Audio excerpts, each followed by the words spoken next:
Hello दोस्तों, स्वागत है आप सभी मित्रों का आपके अपने YouTube channel SS education study पर। तो दोस्तों यहाँ पर इस वीडियो में हम लोग बात करेंगे संस्कृत की ट्रिक्स को लेकर के। यानी आपके एग्जाम में सीटेट में संस्कृत के जो क्वेश्चन आते हैं, पेडागोजी के क्वेश्चन आते हैं, तो आप लोग किस प्रकार उन क्वेश्चनों को करते हो। और साथ ही साथ अगर आप पूरे वीडियो में रहेंगे तो आपको ये भी बताएंगे, आपको अगर पीडीएफ चाहिए जितने भी इंपॉर्टेंट क्वेश्चन पेडागोजी के अलावा जो आपके क्वेश्चन आते हैं, क्योंकि थंबनेल में आपने देखा होगा 30 में 30, तो इसीलिए आपको जो और क्वेश्चन आते हैं इधर, उसके पीडीएफ के लिए आप लोग टेलीग्राम को ज्वाइन कर लीजिए। टेलीग्राम पर पीडीएफ हमारे मिल जाएगी, इसके डिस्क्रिप्शन में लिंक दिया गया है, वहाँ से आप टेलीग्राम ज्वाइन करिए और इस वीडियो को ज़्यादा से ज़्यादा शेयर करिए, क्योंकि इस वीडियो से आपको काफ़ी कुछ फ़ायदा होगा। यहाँ पर ट्रिक बताएंगे और नेक्स्ट पार्ट में आपको क्वेश्चन भी लाएंगे और आपको दिखाएंगे भी कि उस ट्रिक से किस प्रकार आपका क्वेश्चन सही होगा।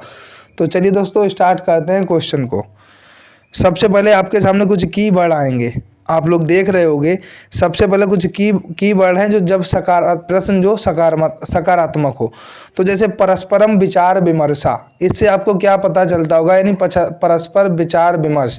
आपको इस प्रकार का ऑप्शन मिलेगा तो आप उस आंसर को सही कर देंगे। और कई आपके हमारे पास कीवर्ड और हैं, आपको नेक्स्ट वीडियो में वो भी बताएंगे। और यहाँ पर भी ये आपका पार्ट 1 है, क्योंकि आपका 31 जनवरी को एग्ज़ाम है, तो एग्ज़ाम में आपको ज़्यादा से ज़्यादा क्वेश्चन सही करने हैं, इसलिए आपको ये पूरा वीडियो देख लेना है। तो परस्परम विचार विमर्शा, यानी आपस में जो बच्चे विचार विमर्श करते हैं, तो आपको इस टाइप का आंसर मिले, आप एग्जाम में इसको सही कर देना।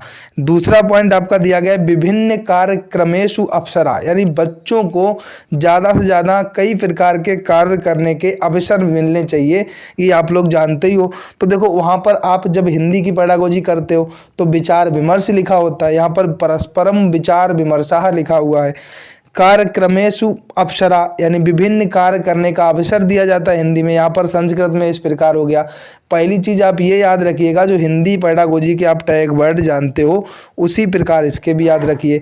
दूसरा है विभिन्न गतिविधियाँ, यानी विभिन्न गतिविधियों से उनको सीखने के अवसर मिलने चाहिए, आप लोग इसको याद रखिए। ये सकारात्मक वर्ड है, आपका सही हो जाएगा, क्योंकि हमारा ये अपनाया हुआ ट्रिक है।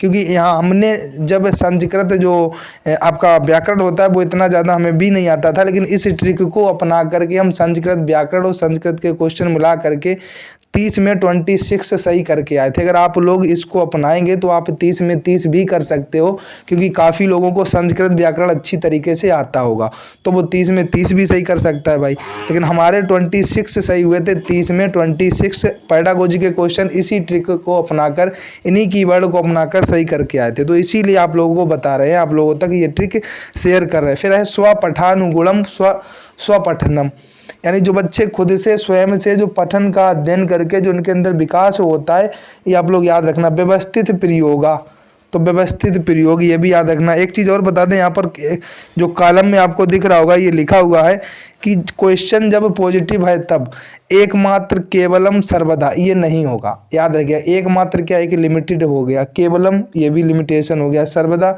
तो आप लोग ये याद करना, जब क्वेश्चन पॉजिटिव हो तब आपका आंसर क्या नहीं होगा, जिसमें एकमात्र लगा हो वो वाला आप आंसर सही नहीं करेंगे, जिसमें केवलम लगा हो वो वाला नहीं करेंगे, जिसमें सर्वदा लगा हो वो वाला नहीं करेंगे।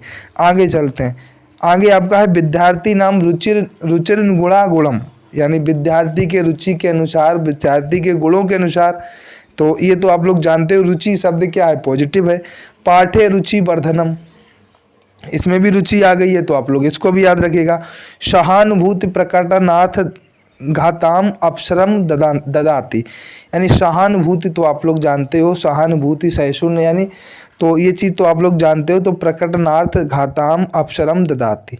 स्वयमेव स्वयं अभिव्यक्ति कुर्य, यानी स्वयं की अभिव्यक्ति को विकसित करने की जब बात करें, यानी बच्चों की अभिव्यक्तियों को विकसित करने की बात करें, ये भी सही कर देना।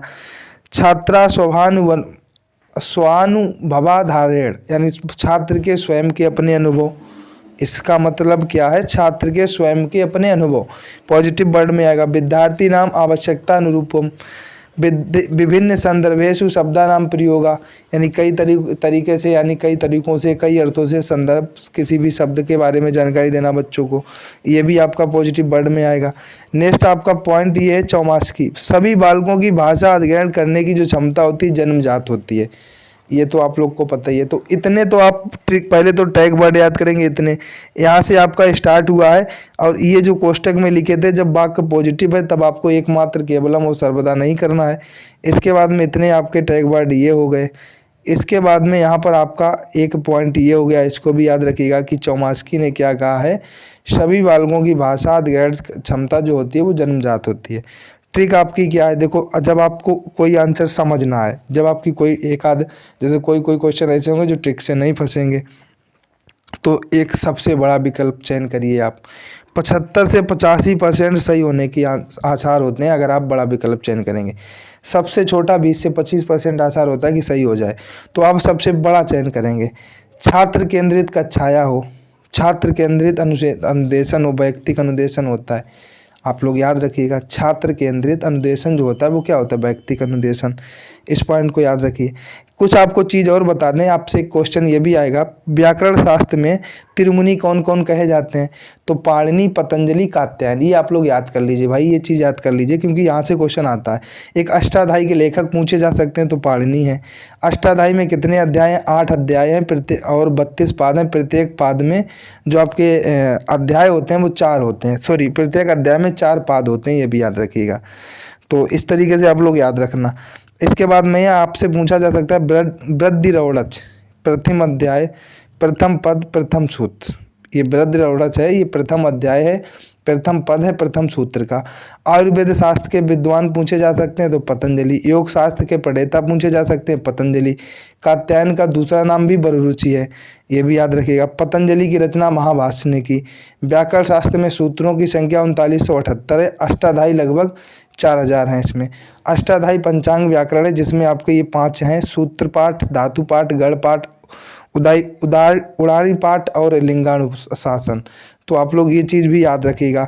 तो ये कुछ चीज़ें थी जो आपको हमने बताई। ट्रिक आपकी इतनी ही है। सबसे इम्पोर्टेंट बात ये है, जब आपको कुछ ना पता हो तो सबसे बड़े विकल्प का चयन करिए। तो दोस्तों अगर आपको वीडियो अच्छा लगा हो तो आप लोग हमारे चैनल को सब्सक्राइब करना, इसको शेयर करना। और काफ़ी टैग वर्ड है, नेक्स्ट वीडियो में वो भी बताएंगे। पहले आप इतने फॉलो करके देख लीजिए एक बार, आपके पास अगर प्रैक्टिस सेट है तो एक बार फॉलो करिएगा, फिर हम आपको क्वेश्चन और भी दिखाएंगे। और लाइव क्लास के लिए आप अनअकैडमी पर फॉलो कर सकते हो, शिवजी सिंह के नाम से। मिलेंगे नेक्स्ट वीडियो में। थैंक यू दोस्तों, जय श्री कृष्ण, जय माता दी, बाय बाय, टेक केयर।